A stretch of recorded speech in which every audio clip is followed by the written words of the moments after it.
It's me again. I know. This is probably gonna get old or odd or boring, but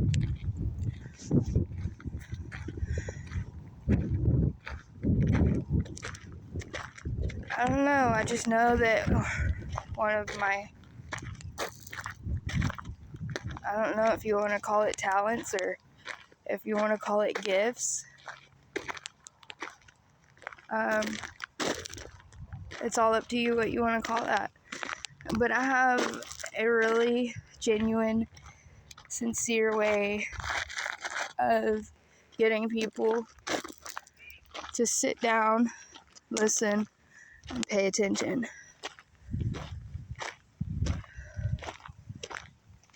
And I'll tell you right now, this walk, this road, this life, it's not easy. Do you remember those Sims games where you like create your character and then as you go along you're being a little architecture and you're building your city, building your surroundings, building your businesses, your houses, whatever. I like to look at life as if it's a sim game. Okay? And there is somebody behind that sim game that is the controller. You have the controller, you have the console, and then you have the main person that's in control of that controller. And the person that's in control of that controller, all these thoughts, all these ideas, is where all of this is coming from. Okay, so what we have is this game called life. Okay, and it's a sim game. And the person that's holding the controller is creating a character. I'm gonna name him Matt. Adam. Okay? This creator has already, you got the ground, and that goes much further than just a sim game. And much deeper as well.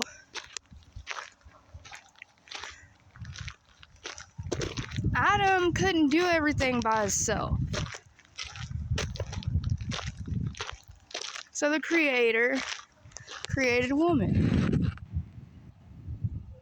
What is that woman for? That woman is to help you build, help you produce, help you multiply everything. And when you don't treat that woman right, when you don't love her with your whole mind, body, heart, and soul, because you have to,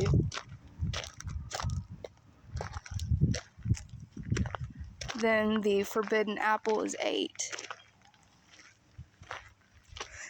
The woman in your life is set there to not just make you happy, but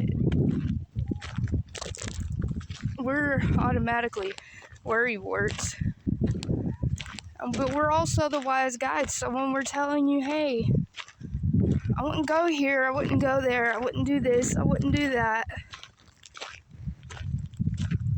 and you do anyway, that's placing us both in a position where things go south. Things get messed up. Now there's a roadblock in our path, and then now you're fighting and arguing. And this should have never been about men and women, because it seems like today this is the fight between men and women, and that's never the case. It shouldn't have been.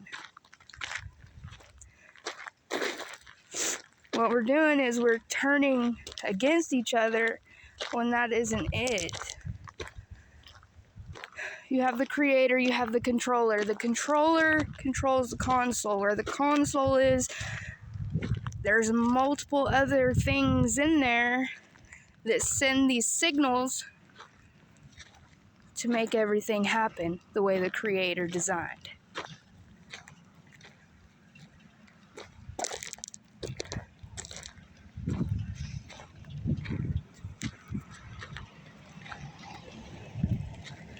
When things are not going according to God's plan, things crumble. Okay? You have people that are richer than rich. You have people that have barely anything at all. Even people in the graveyard. They got flowers there. People go and rob their graves.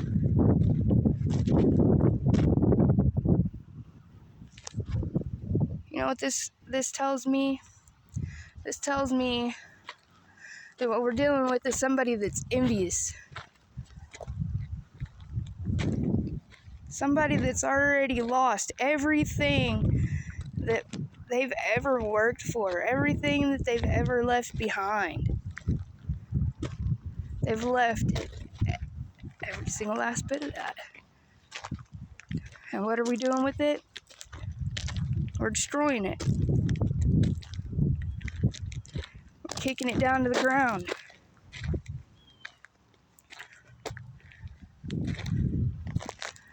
See, God designed a foundation that would not crumble. God also gave us a will. And that will tells us who we are. Believe it or not. That will, you wake up early in the morning. Do you have the willpower to go brush your teeth? Not even gonna lie, the majority of the time I don't. I don't have the energy. My energy's sucked right out of me because I'm so good. Everybody's wanting to suck my energy.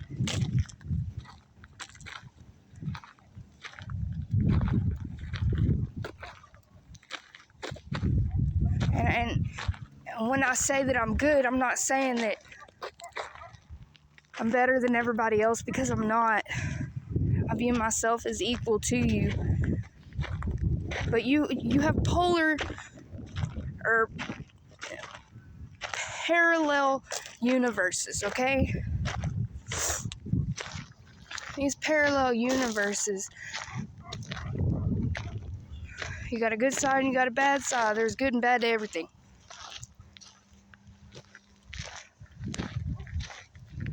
You can't have the good without the bad, and you can't have the bad without the good. Because there's always going to need, the bad energy is always going to need somebody good to come and heal them. Heal them.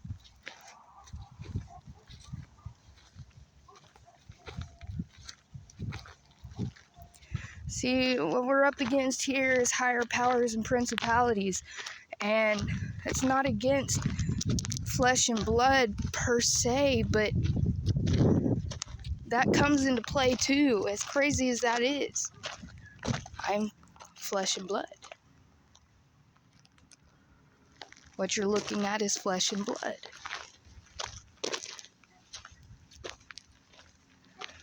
And when you have that eye, and that eye can look at you and tell you everything that you've done, everything that you've been through, everything that you're feeling, your every thought, your every dream,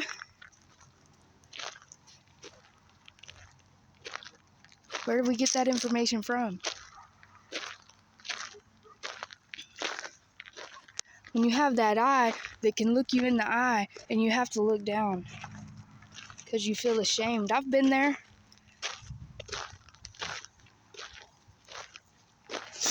I've been there.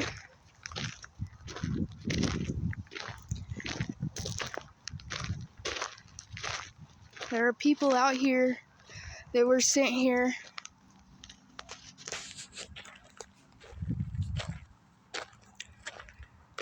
I can be in a graveyard and I can feel energies. And I get attacked the most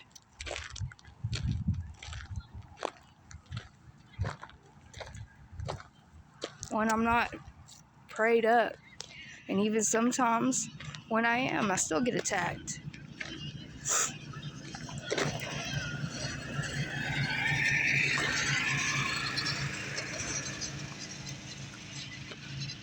I guess what I'm saying to you is, when you're down and out and you've had nobody else to talk to,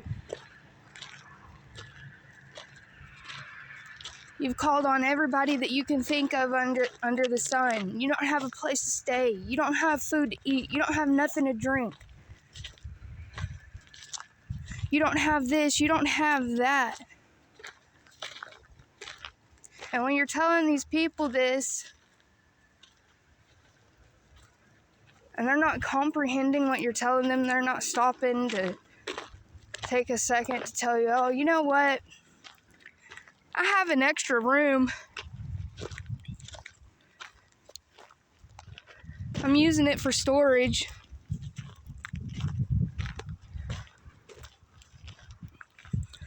You're more than welcome to it, but I gotta clean it out. What's gonna happen next is the one in need is gonna be like, you know what, I have no problem with coming up in there and helping you clean that room out and reorganizing it. I don't have no problem with coming up in there and cleaning your whole entire house, cooking dinner and all this stuff, because you allowed me to have a place to stay. But it's at that moment when the person that helps you isn't getting benefited by you anymore, you have no choice but to leave. My landlord told me that you have to go. The landlord didn't tell you that.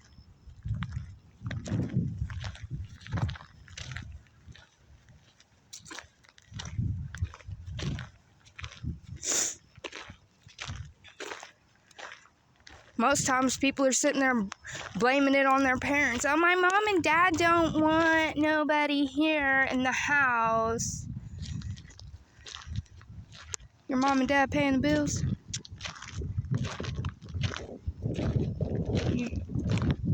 You 18 and older? You old enough to buy cigarettes? You 21? Are you drinking alcohol?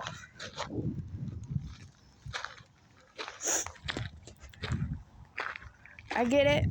It says honor your mother and your father. I get that. Where's your blessing come in at?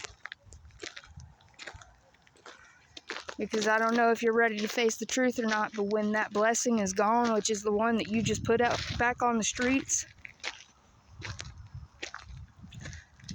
you're going to wish you hadn't, if you ain't already.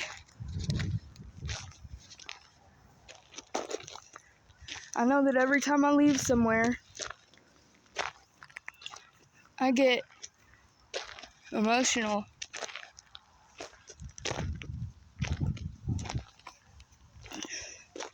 I really don't want to go.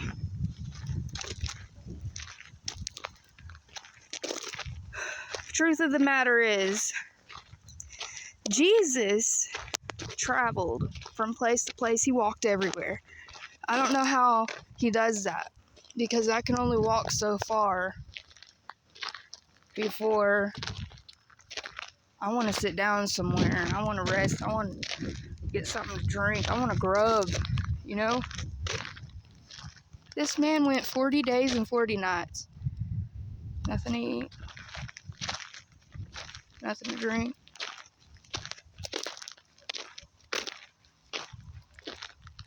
My stomach can get to hurting with hunger pains one night, and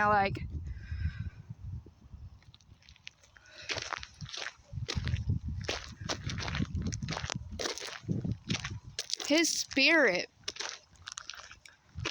was so strong and so immaculate.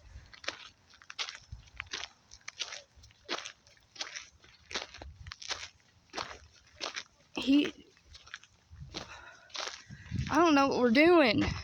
I don't know.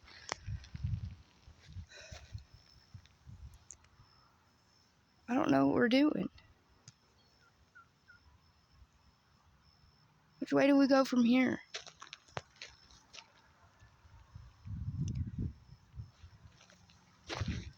Now, I try to apply my life to the Bible, and I know nobody wants to hear any of this anymore. It's boring. That ain't real. If that was true this, if that was true that. But guess what? I didn't ask you if you wanted to hear it.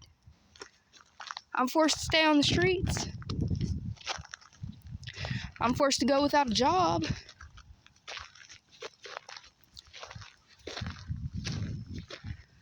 I'm forced to have to pray and hope I'm able to get something to drink. I'm forced to have to come out here and talk to people that have passed on. It ain't no different. It ain't no different because I'm telling you the same thing that I could be telling them. And I get the same response. Nothing at all. How embarrassing and time-consuming and time-wasting is that? Yet I still make this video. How backwards is that? Yeah, I said backwards.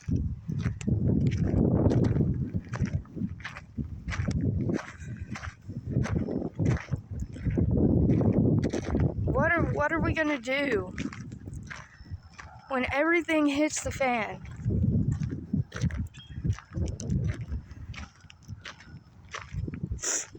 And this is the truth. And I hate to tell you this, but those same people that you turn down, telling no,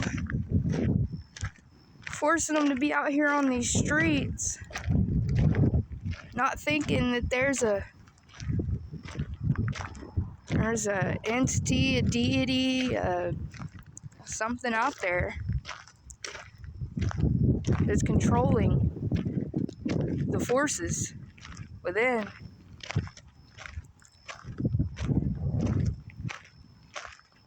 That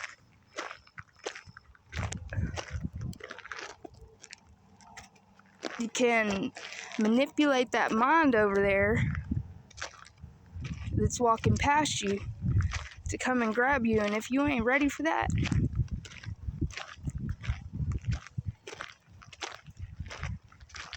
what are you gonna do? Who are you gonna call? You're gonna call these same ones that you kicked out, you told no to. You're gonna need us in the end. In the end, you're gonna need us because we're gonna know how to fight this.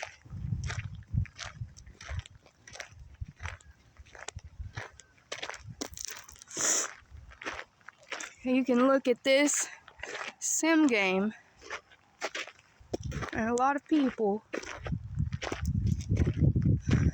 think that it's just life. These are the cards that were dealt. I have to accept this. I have no choice. There's nothing we can do. We're out of control.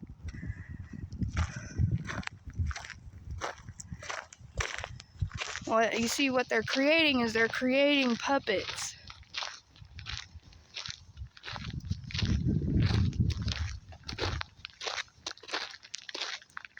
When you're a puppet,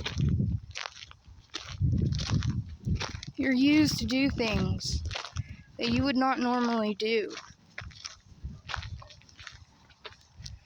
You're forced to do things that your mind would not have normally conjured up.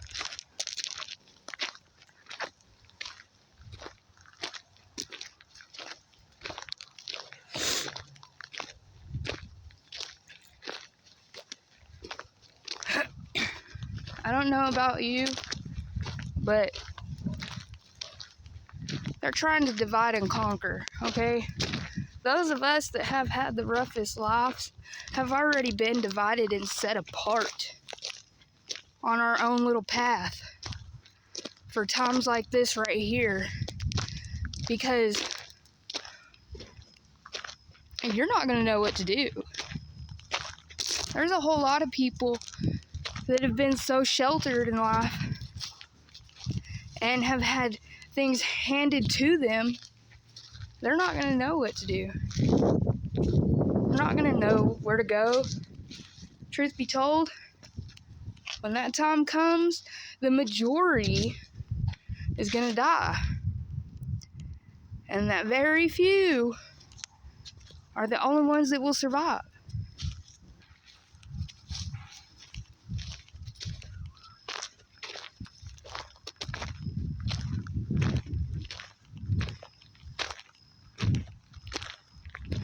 It's a sad, sad world out here. It's really a huge battleground.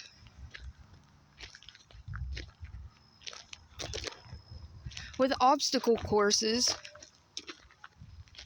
Some harder than others, some much harder than others.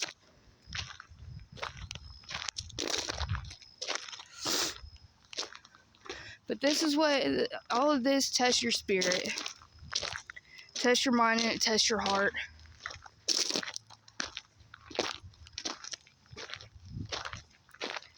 And when it tests all that, it's like you're standing in front of God at that moment. And you're having to answer for everything you have ever been through and the choices that you have made because of that. When you only had one pack of cigarettes, okay, you've done smoked that whole pack of cigarettes, and you've only got 2 cigarettes left, and you're not knowing how you're going to get that next pack, or if you've only got 1 soup left, and you know the person that's sitting right here next to you is hungry, what are you doing? Because believe it or not, as hard as it may be, and as spread apart as it may be, you're really not going without. None of you are. None of us are. Though we begin to start like a flight or fight mode. It's survival. We want to survive. We're based upon survival. We don't want to go without. We don't want to have to go without. We don't want to have to go up inside the store and have to steal this food. We don't want to have to go up inside the store and steal something to drink. We don't want to have to go up to these people and beg. But we're placed there to do that, and to do so, to test you in that spirit, and you best believe God knows.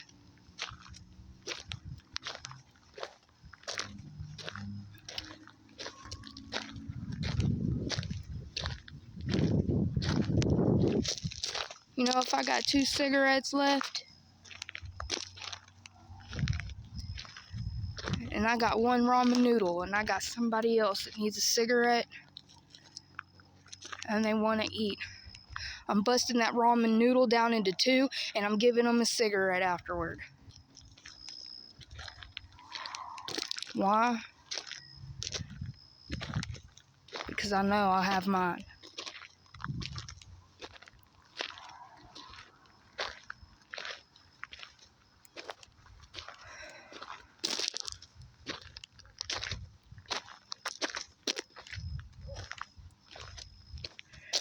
Well, I myself have, for somebody that has really, no choice but to bounce around couch to couch or room to room. And it's all because Satan puts obstacles in our path. God allows that to happen. When that woman is not giving it up to you, and you get mad at her, and you tell her she's boring this, she's boring that, I should have cheated, I'm going to cheat, I want to sleep with this person, I want to sleep with that person. When you're telling this woman this, God hears every bit of that. And you're in trouble.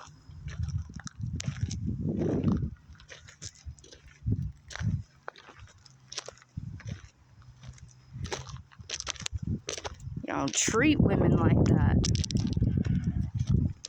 And those of us women, I'm telling you too, those of us women that want to go out there and be cheating and just money hungry and pulling his money, are you in trouble too? You in trouble too? It's not what God placed us here on earth for. That's not God's purpose for us.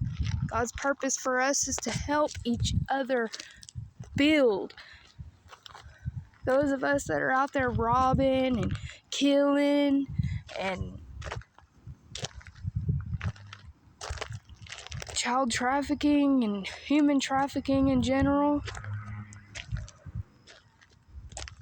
those are the same ones that those of us that have had to go through obstacle after obstacle after obstacle after obstacle after obstacle, and it's draining our energy. It's those of us that are strong now, and we're getting strong enough to go battle against these forces.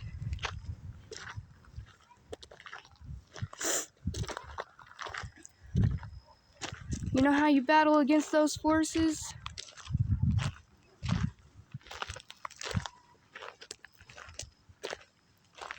You go up to them and you tell them what Jesus did for you. Don't judge them. And it's a scary situation because I'm a woman, and as nice as I'm supposed to be and smiling, and I'm really a gangster on the inside. You touch me and I'm going to touch you back. And that's the nicest that's going to go.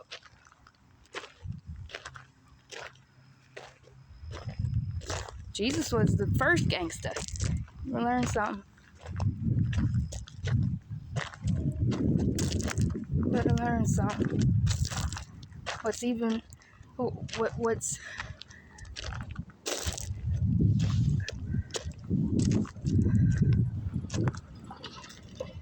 There's two forms of true gangsters, okay? That first gangster is the one that laid his life down for you.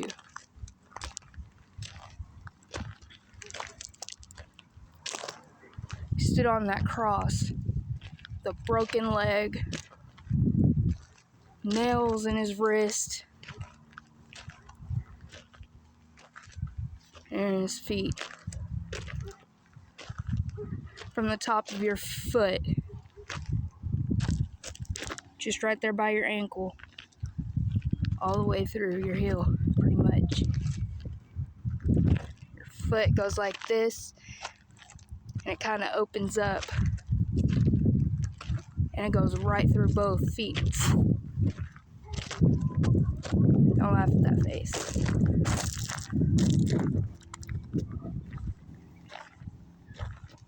Can you imagine?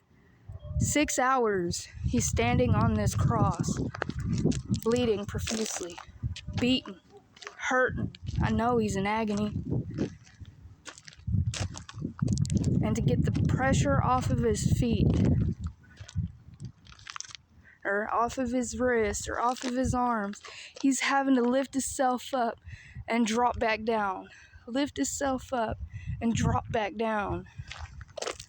Y'all understand all that. You tell the story, but you don't even understand the story. I tell the story and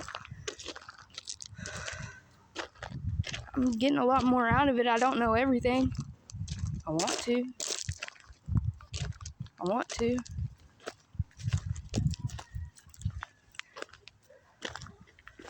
And then the other gangsta is the one that's on the cross, on the right side of him.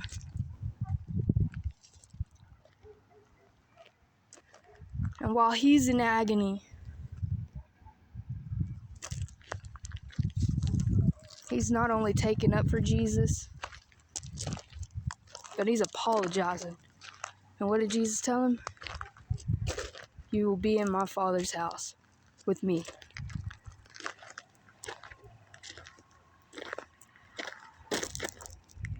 You gotta understand the power of those crosses.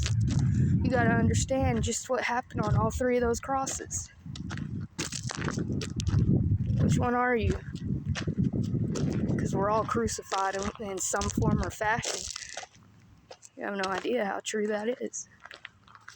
Whether it's somebody slandering your name and lying on you, it's pretty much crucifixion.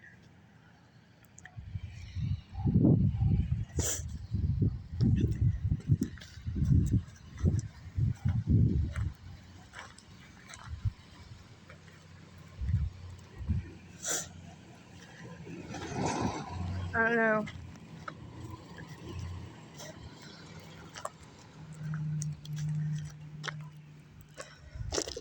It's really sad. And it's really hard on me to... My energy is zapped as it is.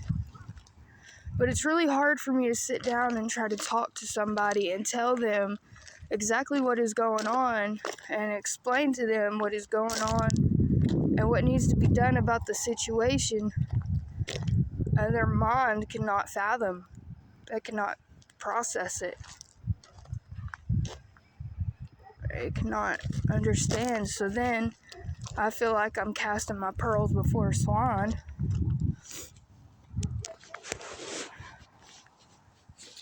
And that makes it even more draining on me. It makes me feel like, what's the point? To get anything accomplished in life, you have to be able to